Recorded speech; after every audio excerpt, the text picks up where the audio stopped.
está rápido, creo que faltan como 4, ¿no? Auri. Ok.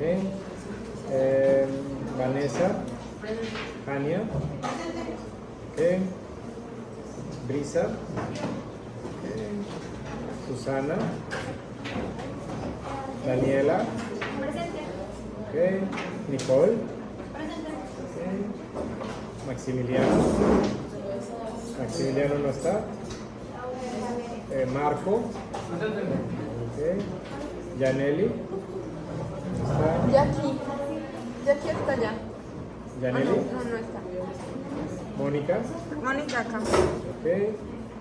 Y María más. María Paz. María Paz es la que le digo que no. Alexa. Ok. Grace. Okay. Said.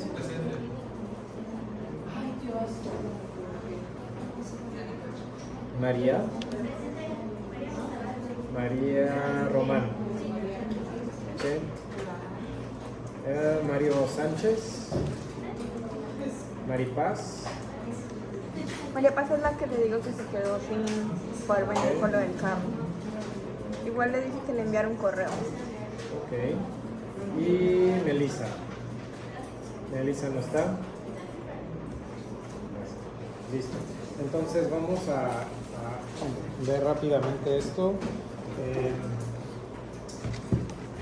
Ahora esperemos nada más que si salga la respuesta entre todo el grupo. A ver, rápido les doy los anteriores. Yaneli. Yaneli no, ¿verdad? No viene bien. Mónica. Aquí estoy. Marco, Alessandro. Susana.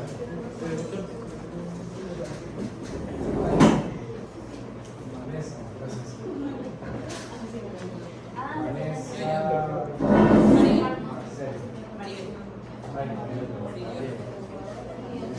María Monserrat. Brisa.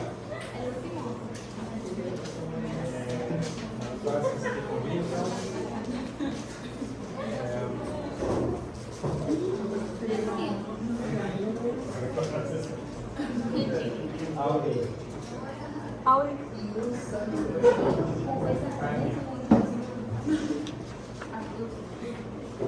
Maximiliano.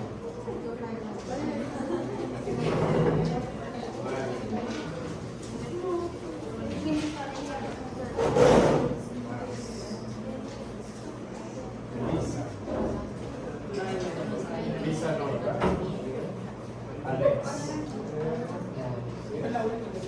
Alexa Paredes.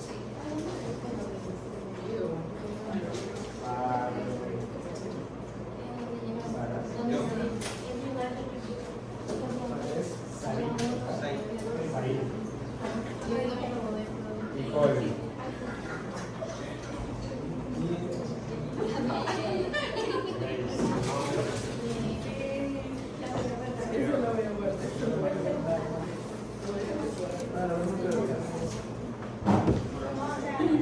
Bueno, ahora sí, entonces, ¿en dónde se produce el humor acuoso? ¿En dónde se filtra? Quien haya puesto trabéculo, ángulo, bien. Componentes de la uvea.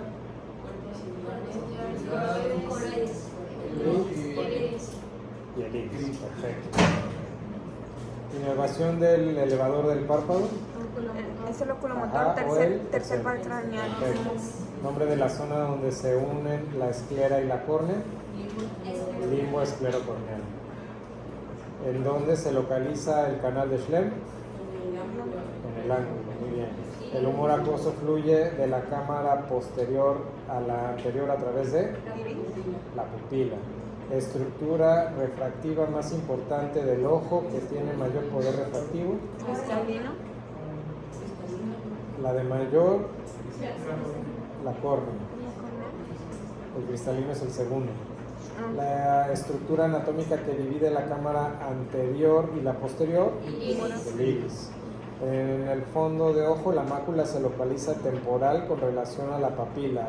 ¿Verdadero o falso? Verdadero. Estructura que sostiene al cristalino en el ecuador 360 grados y que se une en su otro extremo a los procesos ciliares. ¿Las qué? La zónula, exactamente, que son todas esas fibras como telaraña, ¿no? Que unen al ecuador del cristalino al cuerpo ciliar. Nombre de la cámara que se localiza por detrás del cristalino. ¿Cámara posterior? No, esa está anterior. La vítrea, exactamente, la cámara vítrea. Y nombre de las glándulas sebáceas que se localizan adentro del tarso. Meibomio. Glándulas de meibomio. Ay, qué diferencia, ahora sí.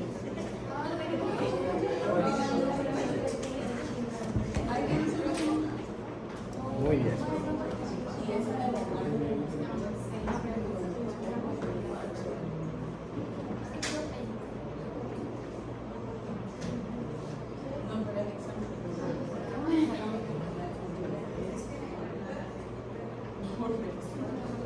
Muy bien, entonces vamos a terminar.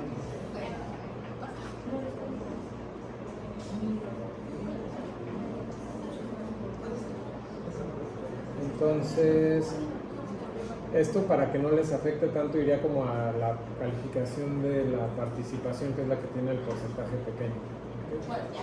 Gracias. Quiz. Bueno, los dos. Los dos.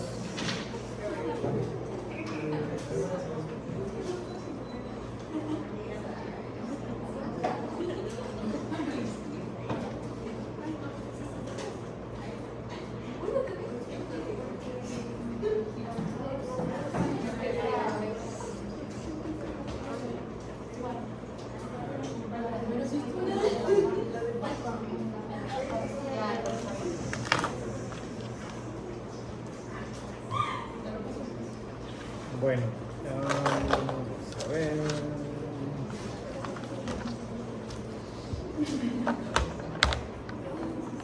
A ver, Mario, platícanos qué vimos la última.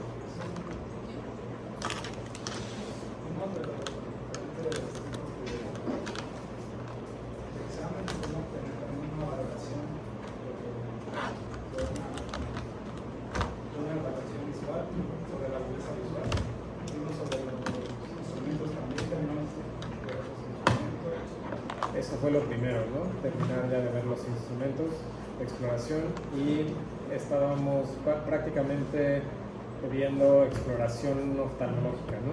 Entonces, ¿qué recuerdas además de las graduaciones? Y de preferencia yéndote imaginando como que tuvieras al paciente enfrente, así llega un paciente a tu consultorio del servicio social y te dice vengo porque no veo bien. Entonces, ¿qué sería lo primero que harías? ¿No? Ajá.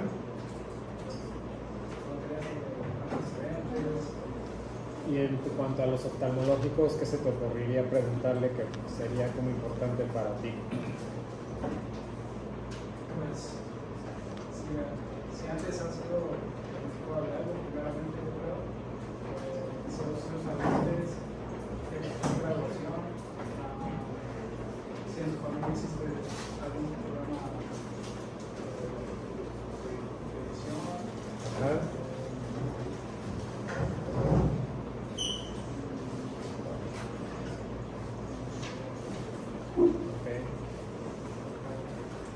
Ok, bueno, y después de los antecedentes, ¿qué te acuerdas que vimos? Vimos sobre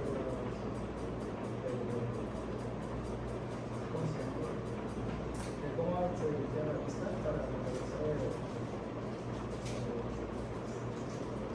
esta versión.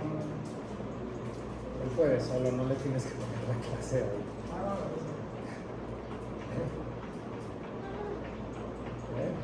No sé por qué andas viendo ahí la...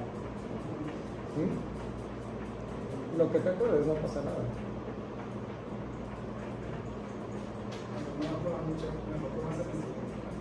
Ok. Veíamos sobre los antecedentes, antes de las graduaciones que mencionaba, ¿qué necesitarían obtener de información? Una prueba de algo. Exactamente, ¿no? Que decíamos, necesitamos información sobre los antecedentes, sobre el padecimiento actual que está en el interrogatorio, sobre la función y sobre la estructura, ¿no? Entonces la función la evaluamos con la agudeza visual. ¿Qué le miden además de la agudeza visual?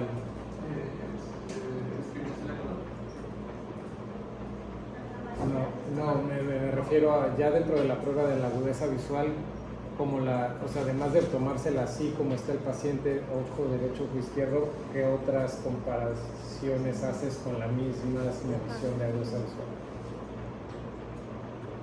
En tu caso, por ejemplo, si tú fueras el paciente, ¿qué necesitarías hacer? ¿Qué necesitarías comparar? Ojo derecho. Ajá. Exactamente, con lentes y sin lentes, ¿no? Y si con lentes no mejoras al 20-20, ¿qué podrías usar además? Exactamente, ¿ok? Y ya comparando una con la otra, pues ya puedes sacar muchas conclusiones, ¿no? Ya tienes la agudeza visual y ahora, ¿qué otra cosa podrías explorar? Veíamos ya que con el oftalmoscopio directo puedes valorar, ¿no? Las estructuras, pero me refiero a las cosas adicionales que veíamos que podríamos... Exacto, eso era uno, los movimientos oculares y las posiciones de la mirada. Y vimos al final otro, exactamente, ¿no? Las pupilas. Entonces ahí nos habíamos quedado viendo los reflejos pupilares y vimos al final de la clase el defecto pupilar aferente relativo, ¿no? Que es como esta como reacción contradictoria que se veía cuando hacíamos la prueba de luz alternante. Entonces justo ahí vamos a continuar y vamos a ver un reflejo más de las pupilas.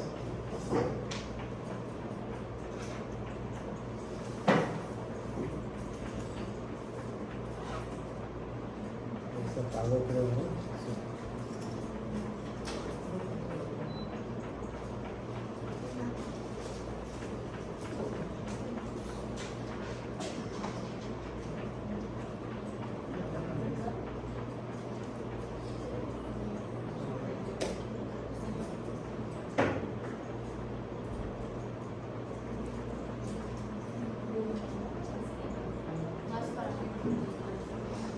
Sí. Listo. Entonces, la última prueba que podemos hacer, además del reflejo fotomotor, del reflejo consensual, de la prueba de luz alternante, además de esas tres que ya habíamos visto, podemos hacer una prueba de reflejo cercano. Y esto es prácticamente ponerle un objeto cercano, puede ser el mismo dedo del paciente, pedirle que lo vea. Y generalmente cuando todos enfocamos un objeto cercano, lo que va a pasar son estas tres cosas, ¿no? El reflejo de acomodación, que es este reflejo que ya medio platicábamos, ¿no? Que es cuando el músculo ciliar se contrae, la zónula que está sosteniendo el cristalino se hace más laxa y entonces el cristalino tiende como a bombarse naturalmente, ¿no? Cuando el cristalino se abomba, un lente positivo que se hace más gordito, ¿qué pasa? Pues se hace todavía más positivo. Entonces, se contrae aquí el músculo ciliar, se acerca hacia el centro, esto hace que la zónula que estaba a tensión se haga más laxa y eso hace que el cristalino tenga esa tendencia a quitar ese estiramiento con la zónula, pues que el cristalino se abombe. Al abombarse, pues podemos enfocar objetos cercanos, ¿no? Entonces, esa es la acomodación. La convergencia, decíamos, es este movimiento como de hacer viscos, ¿no? Si nosotros acercamos aquí un objeto cercano, vamos a ver cómo se incrementa ese reflejo como de visco, ¿no? Para mantener fusionada la imagen y que no veamos doble. Y lo último, que es justamente para lo que estamos viendo ahorita, es que hay miosis. Entonces, esta prueba de reflejo cercano se hace para saber si está conservado el reflejo de miosis con este objeto cercano o no. Cuando el reflejo automotor no está presente, es decir, está lento o ausente, pero si está presente el reflejo cercano, a esto le llamamos disociación luz-cerca, ¿no? Entonces lo normal es que los dos estén presentes. Si no está presente el fotomotor, pero todavía está conservado el reflejo cercano, lo podemos reportar como disociación luz-cerca, y esto lo podemos encontrar en un ojo o en los dos. Es sumamente raro ver esto, ya son como enfermedades sumamente raras, pero bueno, nada más para que lo conozcan. Y de encontrarlo, por ejemplo, el más característico que tiene esto es un síndrome que se llama de Marino, que bueno, eso no tienen que saberlo, ¿no? Es raro. Ahora, cerrando esta parte de la exploración de los reflejos pupilares, vamos a ver la exploración de los campos visuales por confrontación. Entonces, ¿por qué se imaginan ustedes que se llaman por confrontación? Porque se hace al frente del paciente. Exactamente. Entonces, una cuestión importante es que tienen que ponerse exactamente a la misma altura y exactamente enfrente del paciente, como lo ven ahí en la fotografía, porque la prueba de campos visuales por confrontación ustedes están comparando su campo visual con el del paciente, ¿okay? Entonces vamos a ver un video que explica pues súper completa la exploración de campos visuales por confrontación. Y bueno, vamos a ver. In this short video, we will show you how to examine a patient's visual field confrontation. There are many different methods to do a visual field examination. We feel the technique which is about to be described is well suited to identify visual field defects commonly seen in ophthalmic patients. As with any form of patient contact, it is essential that you have introduced yourself to the patient and that you have washed your hands beforehand. You should explain to the patient that you're going to carry out a simple examination to assess their peripheral vision and make sure they're happy to go ahead with this. Glasses should be removed prior to carrying out the examination, as the rim of the glasses may create artificial visual field defects. Effort should be made to carry out the assessment in a well-lit environment with neutral backgrounds, which will not interfere with the targets being shown to the patient. Finally, it is essential that both parties are positioned correctly to carry out the examination appropriately. When carrying out a visual field examination, you are essentially comparing the patient's visual field to your own, and therefore correct positioning is essential. You can see here that the examiner's eye level is in fact way below that of the patient he is examining, and therefore it's very difficult to directly compare visual fields. Similarly, here, the examiner is sat too far away from the patient, and therefore it's difficult for him to present targets at the midpoint between himself and the patient. This is a much better setup, with knees almost touching and eyes level. Let's now run through the various stages involved with assessing visual fields, the first of which is an assessment of any crude or gross visual field defects. Firstly, a straightforward question is asked, such as, is any bit of my face missing? Or two hands can be presented to try and detect any gross or obvious hemianopia.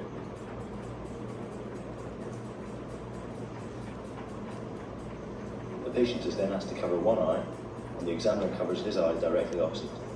The patient is instructed to look directly towards the examiner's open eye, and fingers are presented in each quadrant, and the patient is asked to report how many fingers are being demonstrated.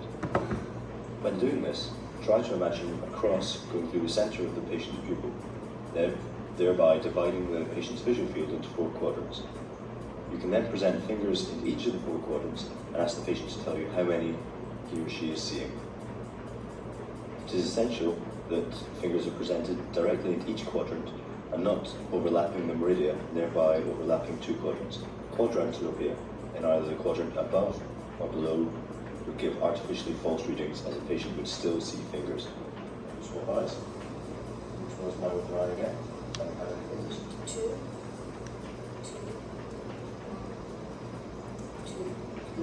Change your eye. The next stage is designed to confirm any findings picked up in the last section, or to try and establish whether or not any further visual field defects remain undetected.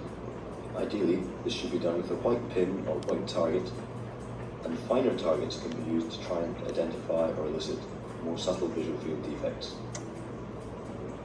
Again, this is done with the patient covering one eye and the examiner covering the opposite eye. The white target is then brought in from peripheral to central and a diagonal line aiming towards the patient's pupil. The patient is simply asked to report when they are able to see the white target or the white pin. If no white target is available for use, then the same process can be carried out using a wiggling finger brought in from peripheral to central.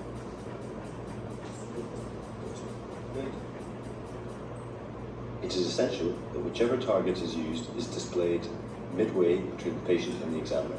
Thereby, the examiner knows that he is comparing his own visual field to that of the patient.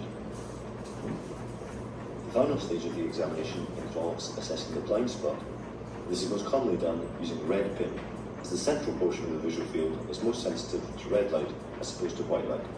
Again, this is done by the patient covering one eye and looking towards the examiner's opposite open eye. The red pin is first held centrally and is moved temporally as the blind spot is located 15 degrees temporal to fixation. The patient is asked to report when the red pin actually disappears and is then asked to report when it reappears. Again, the blind spot is mapped out in comparison with the examiner's own blind spot. An enlarged blind spot may be found in conditions such as optic nerve inflammation, i.e. optic neuritis, or optic nerve head swelling, as found in papilledema. Let's finish by watching the whole procedure from beginning to end. Yeah, looking towards my face. Any bit of my face missing? No. Keep looking towards me. And then hands. If you can cover your right eye from half your hand. Keep looking towards my open eye. Tell me.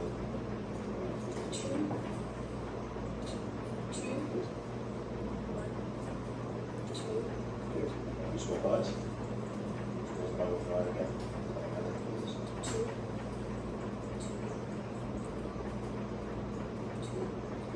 Change your eye. Yeah, look towards my open eye. It's only been 1 minute since it's good. Yeah. Good.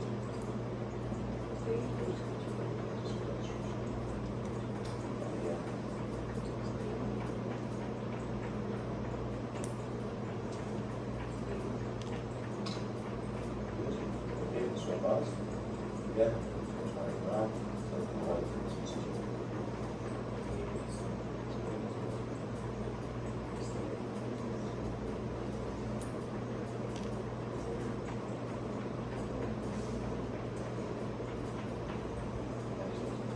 Finally, just to show the blind spot again. Good. And straight ahead towards me, tell me where the red dot disappears.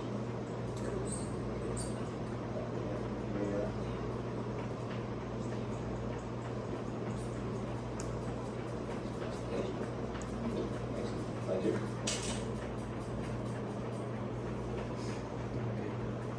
Bueno, entonces, como vieron acá, pues la prueba pues no va a poderles ayudar como para detectar pequeñas como defectos en el campo de visión, ¿no? Entonces, por ejemplo, un paciente con glaucoma que la enfermedad característicamente va perdiendo como campo de visión, pues un paciente que empieza con la enfermedad pues va a perder un poquito del campo y eso no lo van a poder detectar con esta prueba. Generalmente es útil cuando el paciente llega comentándoles que pues ve una mancha negra en algún punto del campo visual o que perdieron parte de su campo de visión, ¿no? Entonces les puede referir que pues ve negro abajo, ve negro arriba, ve negro en algún punto específico de los dos laterales, por ejemplo. Entonces, con ese tipo de escotomas tan grandes, esta prueba los puede orientar bastante sobre qué patrón tienen estos escotomas. Entonces, pues es algo muy sencillo que no requiere de tecnología para que les pueda brindar más información. Y bueno, finalmente viene la parte de la exploración con el microscopio. Entonces, aquí es donde entraría la exploración que vimos en las primeras clases con su oftalmoscopio directo. Ya obtuvieron la información con el interrogatorio, ya analizaron la función. Dependiendo del padecimiento actual, vieron si fue necesario investigar acerca de los movimientos oculares o los reflejos pupilares o los campos visuales. vamos a ver otras pruebas de exploración que son muy específicas de algunas patologías, eso lo vamos a ver como ya en cada tema en particular, pero ya que obtuvieron toda esa información en caso de que fuera necesario, algo que siempre vamos a hacer es explorar pues, las estructuras oculares, ¿no? Entonces, esto, como decíamos, si la herramienta es el oftalmoscopio directo, pues ya lo harían como lo platicamos y como tienen el video ya también arriba del curso. Pero vamos a platicar brevemente los pasos que seguimos si tuviéramos una lámpara de hendidura, que es a lo que llamamos biomicroscopía, ¿no? Entonces, generalmente, para llevar una estructura, un orden específico, casi siempre empezamos de afuera hacia adentro y derecha a izquierda, ¿no? Entonces, los párpados y la vía lagrimal sería lo primero que exploraríamos con el microscopio, de ahí nos pasamos a la conjuntiva. Esto casi siempre lo que hacemos es un barrido, ¿no? con el haz de hendidura, y ese barrido lo podemos hacer a diferentes profundidades si así lo ameritan, ¿no? Por ejemplo, en el caso del cristalino, pues tendríamos que empujar más hacia adelante a la lámpara de hendidura para que se enfoque en esta zona de aquí, en lugar de enfocarse aquí adelante, ¿no? Entonces, dependiendo de la estructura que estemos analizando, pues es como vamos a estar moviendo el joystick, derecha a izquierda, pero también adelante y atrás. Entonces, esos barridos con el haz de hendidura los pasaríamos por la conjuntiva y la córnea, que serían las estructuras pues, de la superficie ocular. Luego nos iríamos hacia adelante para enfocar la cámara anterior. La cámara anterior la podemos analizar en cuanto a su profundidad también por la distancia que hay entre las líneas de luz. Esta que cae en el iris y esta que cae en la córnea, con la distancia entre ambas nos permite darnos una idea de qué tan amplia es la cámara anterior.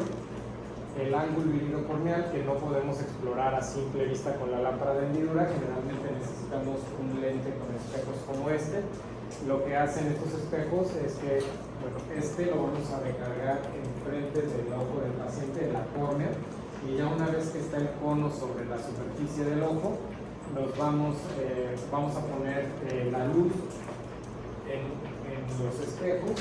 Hay un espejo en específico que nos permite ver las estructuras del ángulo y después analizamos el iris y el cristalino.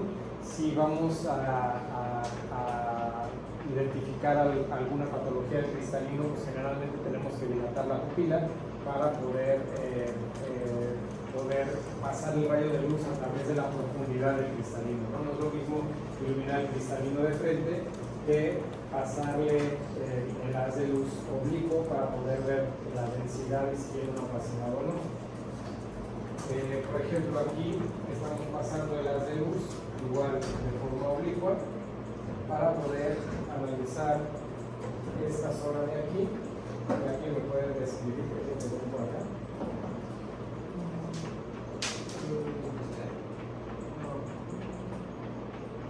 Sí, es como una opacidad, pero específicamente qué características tiene. El primer rayo de luz es la córnea, ¿no? Sería este. Y el segundo rayo de luz, como decíamos acá, es el iris, ¿no? Entonces ese sería este. ¿Qué les llama la atención que hay como entre los dos haces de luz en esa foto?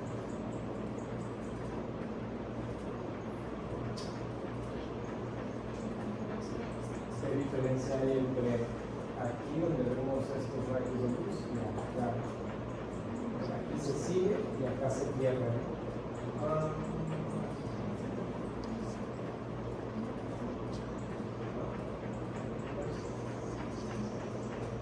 Así como nada más describiendo así lo que ven, como que les llama la atención, qué color ven que no debería estar. Exactamente, se ve muy rojo. Eso es un sangrado en la cámara anterior, por eso se ve como este nivel, no sé si se fijan aquí en una línea que divide lo rojo del resto de las estructuras oculares. Entonces esto es, ¿no? La cámara anterior es así, no está el iris y está aquí la córnea, ¿no? Entonces dentro de esa cámara se acumuló sangre y esa sangre está como asentada con gravedad ahí en la parte inferior, ¿no? Entonces es como un ejemplo de cómo podemos identificar deja este tipo de hallazgos con la lámpara de hendidura al peinar como las estructuras del ojo con los haces de iluminación, ¿no? Y bueno, podemos generar diferentes patrones como la luz de frente que vemos aquí, utilizar filtros. ¿Se acuerdan cómo se llamaba este? Azul de cobalto. Casi siempre lo usamos con fluoresceína para hacer resaltar, ¿no?, alteraciones en la superficie.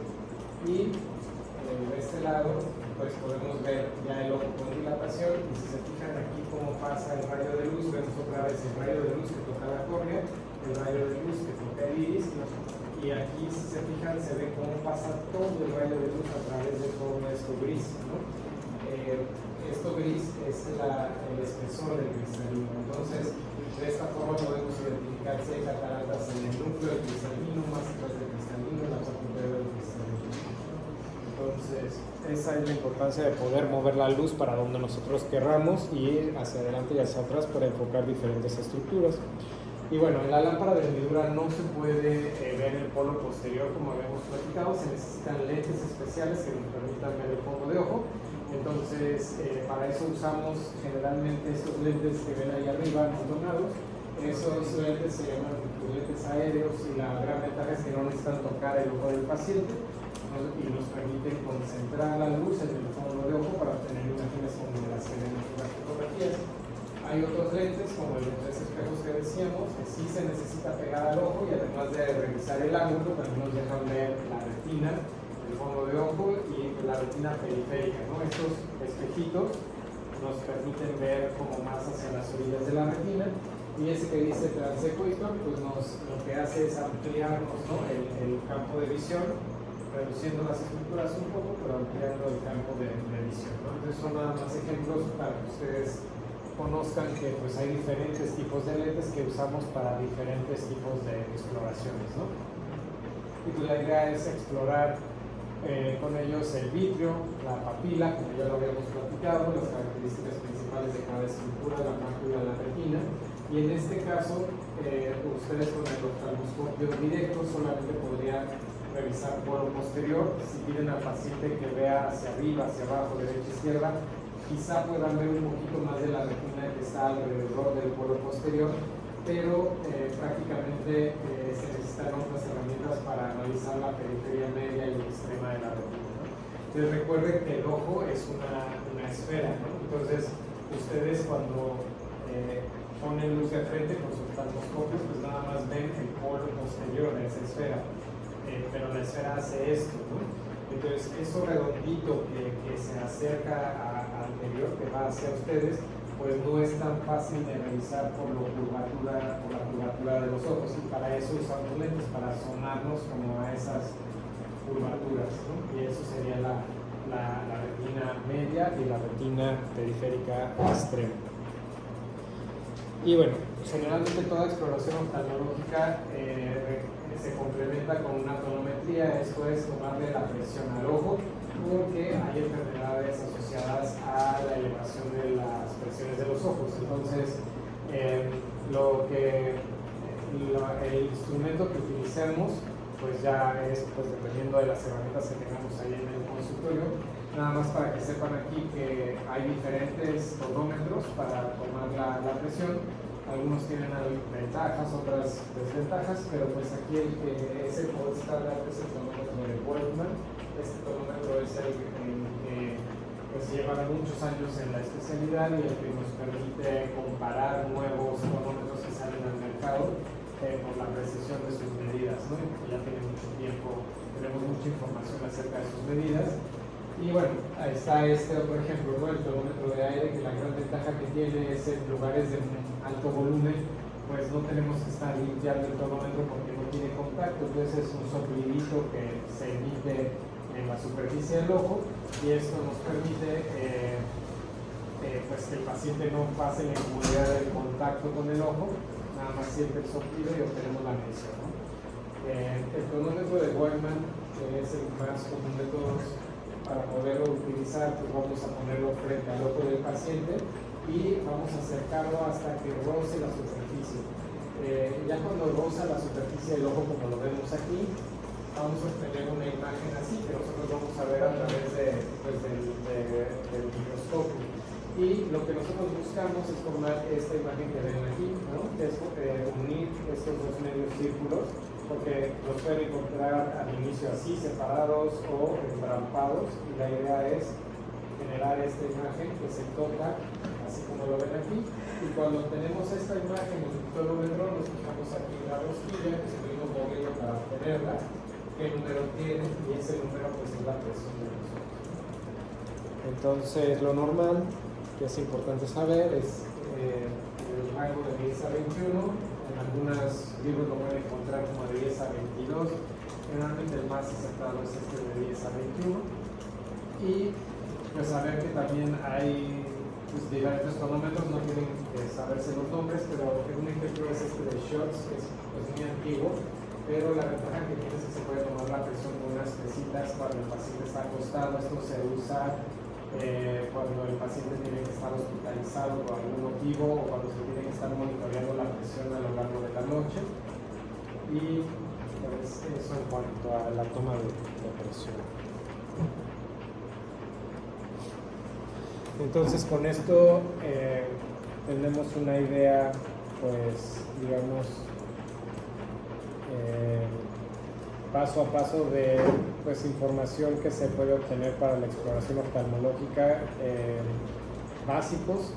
Como decíamos, vamos a estar complementando algunas exploraciones con los temas que vamos a ir viendo, pero con esto terminaríamos la parte de exploración oftalmológica básica, y todavía nos da tiempo de comenzar a ver un poco acerca de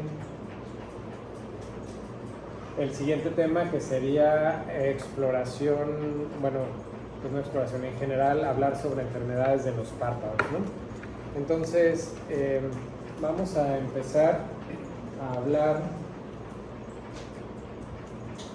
dentro de este tema sobre blefaritis, ¿ok? Entonces, pues como el nombre lo dice, ¿no? Blefaritis es la inflamación de los párpados, ¿no? Pero aquí estamos hablando de una parte muy específica, que es la inflamación del borde de los párpados, ¿ok? Entonces, esta imagen ejemplifica pues, bastante bien lo que vamos a encontrar, ¿no? Los cambios que vamos a identificar cuando hay blefaritis, ¿no? Que sería la hiperemia, la inflamación del borde palpebral, el engrosamiento también del borde, hiperemia conjuntival, que casi siempre se acompaña, no necesariamente tiene que ser todo el día, pero puede tener episodios de. Y algo muy característico son estas como costritas que ven pegadas en las pestañas, que se llaman collaretes, ¿no? Tiene esta forma como de collares alrededor de las pestañas, y pues son depósitos que van a ubicarse generalmente en la porción proximal de la pestaña, ¿no? En la base de la pestaña.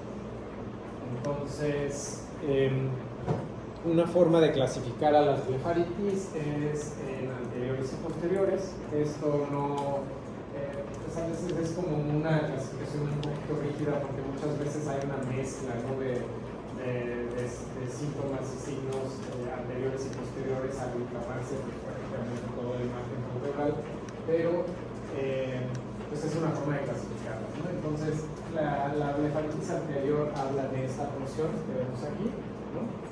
Esta porción pues, sería básicamente cuando afecta la piel del borde palpebral y pues las pestañas y los folículos de las pestañas. Eso sería blefaritis anterior. Y cuando se inflama la porción posterior, pues estaríamos hablando básicamente de esta porción que abarca la glándula del meiboño y el tarso, ¿no? Principalmente cuando la glándula del meiboño tiene algún tipo de inflamación, pues hablamos de blefaritis posterior. Pues es un error en arrendamiento, pero aquí lo podemos ver ya con relación a la anatomía del ojo, ¿no? Está aquí el ojo, y vemos como la porción del tarso, que es aquí donde están las glándulas de meiboño, está pues más cercana al ojo, y pues la porción anterior es donde vemos prácticamente donde salen las pestañas, ¿no? Entonces, otra forma de clasificarlas es por su etiología. Entonces, las podríamos dividir en estas: bacteriana, seborreica o Demodex. Generalmente las bacterianas están producidas por estafilococos, que es como lo más común, y esto es porque es la flora, parte de la flora normal de esta zona de la piel. La seborreica, que ahorita vamos a hablar un poquito de ella. El Demodex es un ácaro que se agarra de los vellos de cualquier parte del cuerpo, y pues las pestañas no se salvan. Y bueno, hablando un poquito del Demodex, generalmente lo sospechamos en pacientes que son resistentes a los tratamientos o que tienen blefaritis muy crónicas. Entonces, generalmente los tratamientos iniciales se orientan a bacterias o a seborrea. Si vemos que no responde, pues hay que hacer un análisis bajo microscopio para descartar que estén ahí estos ácaros agarrados de las pestañas, ¿no? Y generalmente, pues estas dos son las grandes representantes de las blefaritis anteriores, y esta de aquí pues es una de las representantes de las blefaritis posteriores, ¿no? Que es la disfunción de las glándulas de Meigomi. Ahorita vamos a hablar un poquito de eso, que básicamente el término es que la glándula no está funcionando bien, ¿no?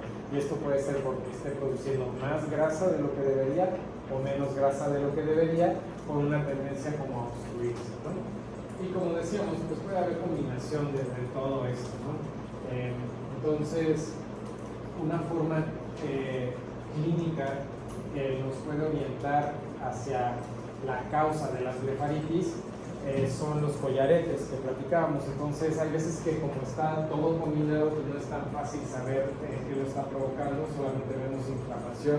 Pero aquí los collaretes, si se fijan, los vemos presentes en las tres fotografías de los pacientes, y cada patrón de collaretes es distinto. Por ejemplo, aquí estos collaretes se ven como miel embarrada en el párpado, ¿no? Como amarillito, espeso, pegado a la piel de los párpados. Esto lo llamamos melicérico, y está relacionado con estafilococos. Entonces, si vemos este tipo de collaretes, pues podemos sospechar que pueda ser una etiología bacteriana, ¿no? Repito, no siempre es tan característico, ¿no? Pero esta sería una foto clásica de cómo se ven estos collaretes melicéricos. En la segunda fotografía van a ver, aquí los pacientes generalmente se les nota como una caspa, literal como la caspa que vemos en el pelo de algunos pacientes, que es como exceso de grasa. Eso lo vemos también en las pestañas. Si se fijan aquí en la fotografía, es más característico en las puntas de las pestañas, cómo se unen las puntas de las pestañas por esa caspa o ese exceso de grasita, pero pues también lo podemos encontrar, ¿no? más hacia la base, ¿no? Entonces, estos pacientes que tienen esta característica como grasosa, casposa en las pestañas, pues es la seborreica. Generalmente los pacientes con blefaritis seborreica suelen tener alguna otra manifestación en la cara por la misma seborrea, ¿no? Entonces pueden tener dermatitis seborreica, rosácea también. Entonces también checar cómo está en general, si tienen mucho acné, si tienen la piel muy brillosa, etcétera, pues pueden ser algunos hallazgos que nos puedan orientar si además tienen como caspita en las pestañas. Y si se fijan aquí, los collaretes están como más cilíndricos, ¿no? Aquí hay uno muy clásico, ¿no? Entonces parecía como si un cilindro forrara toda la base de la pestaña. Cuando vemos estos collaretes cilíndricos, sospechamos que puede tratarse de Demodex, ¿no? Sí. ¿Cuál era el medio? La seborreica, como de caso.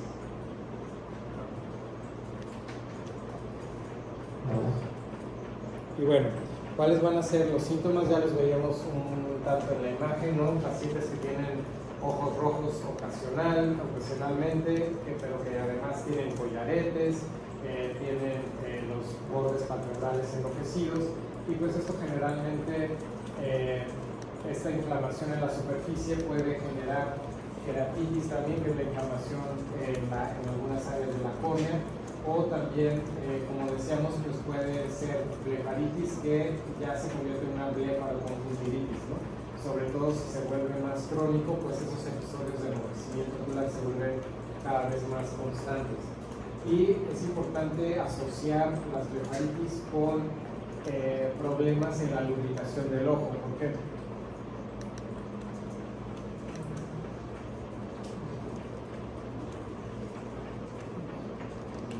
Porque las blefaritis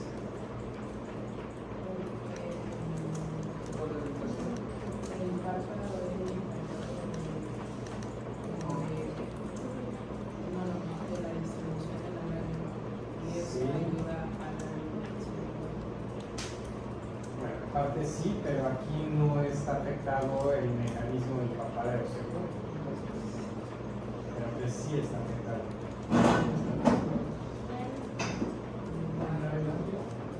Ajá. Esa glándula que hace, si decíamos que se seborrea. Sí, pero ¿qué hace?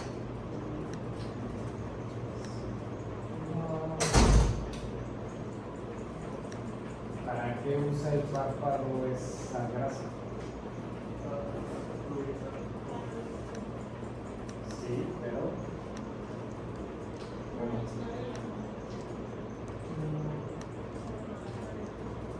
¿cómo dijiste? Para aislar él. Ay, por ahí va. No es tanto que las aísle, que es lo que les hace, pero sí va por ahí.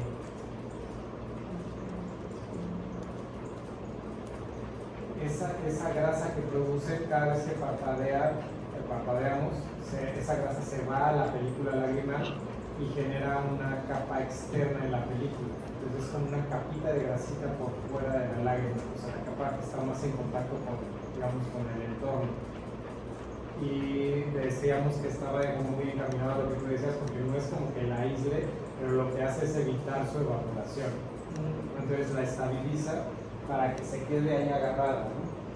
Entonces, si la grasita se produce en el borde de los párpados y el borde de los párpados tiene bacterias, está teniendo esa grasa con mala calidad, pues entonces la capa externa de esta película lagrimal pues también se va a ver afectada, ¿no?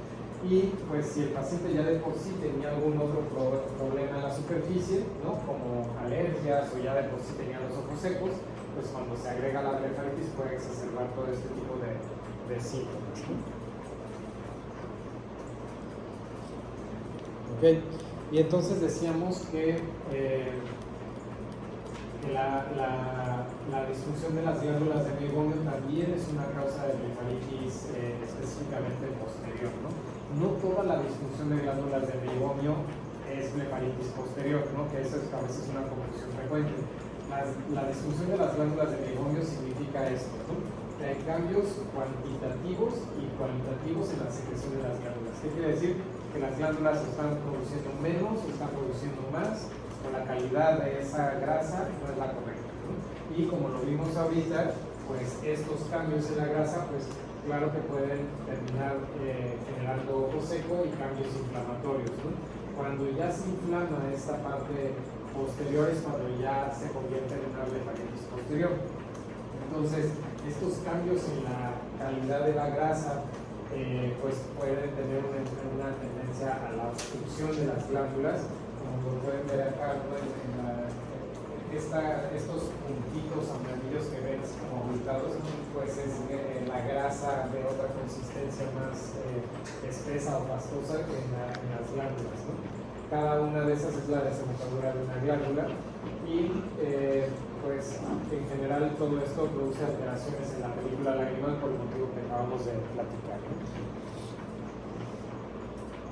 Muy bien, entonces eso en cuanto a las blefaritis. Ahora vamos a hablar sobre el orzuelo y inhalación. Entonces, en este orden, porque las blefaritis pueden predisponer a la formación de orzuelos y los orzuelos pueden terminar formando inhalación, ¿no? Entonces es como la cadenita de eventos, digamos que uno puede llevar al otro. No necesariamente va a terminar así, es decir, puede haber siempre blefaritis sin orzuelos, puede haber orzuelos que no tengan una blefaritis activa y aquí pues no todo orzuelo termina en inhalación, ¿no? Pero hay veces que sí se forma la cadenita. Entonces, ¿qué pasa? El orzuelo, seguro han visto uno, ¿no? El orzuelo es el nombre médico para lo que llaman clásicamente como una perrilla, ¿no? Entonces, el orzuelo es generalmente una infección bacteriana que es aguda en una glándula sebácea del párpado, ¿no? Entonces, ya decíamos que hay esta división entre anterior y posterior. Si el orzuelo se manifiesta anterior, pues seguramente va a ser una glándula de Zeiss o de Moll, y si se manifiesta posterior, pues seguramente va a ser una glándula de Meibomian la que está obstruida, ¿no? Entonces, esto aquí es muy importante, esto de agudo. Esta parte de aguda es la que le da pues, las características clínicas principales a un orzuelo y lo que lo hace diferente de un chalación, ¿no? Entonces, al ser agudo, pues hay mucha inflamación, entonces se va a sentir, se va a palpar esa zona indurada donde está la glándula obstruida, y generalmente alrededor de esa glándula se va a formar este fenómeno inflamatorio que pues va a ser doloroso. Ahora sí que los síntomas clásicos de inflamación, ¿no? Rubor, dolor, aumento de volumen. Y generalmente, a pesar de que a veces vemos todo el párpado inflamado, siempre va a haber una zona que si ustedes palpan con cuidado el párpado le va a doler más, y eso es una clave de que esta inflamación pueda ser un orzuelo, ¿no? Si van palpando y dicen sí me duele, pero de repente tocan y se siente durito justo en un punto y además justo ahí es donde más le duele, eso ya les marca una alta posibilidad de que la inflamación en el párpado sea ocasionada por una obstrucción en la glándula, ¿no? Y pues generalmente las bacterias más frecuentemente involucradas son los estafilococos. Decíamos que es flora normal de esta parte del cuerpo, y por ese motivo también las blefaritis más comunes suelen ser estafilococos, ¿no? ¿Y qué síntomas imaginen que va a tener el paciente? Pues ya lo platicamos, ¿no? El dolor, van a sentir mucha incomodidad por el peso que genera esa inflamación, sobre todo si es en el párpado superior, y pues todos los síntomas inflamatorios, ¿no? Entonces, cuando el orzuelo es pequeño, muchas veces poniendo fomentos tibios y antibiótico en gotas se resuelve, pero cuando la inflamación es muy agresiva o el volumen de la pus acumulada con la grasita es muy significativo, el cuerpo pues no logra resolver este problema, y lo que hace pues es enquistarlo, ¿no? Si no se pudo desaparecer, si no se pudo eliminar la infección, pues la envuelve, ¿no?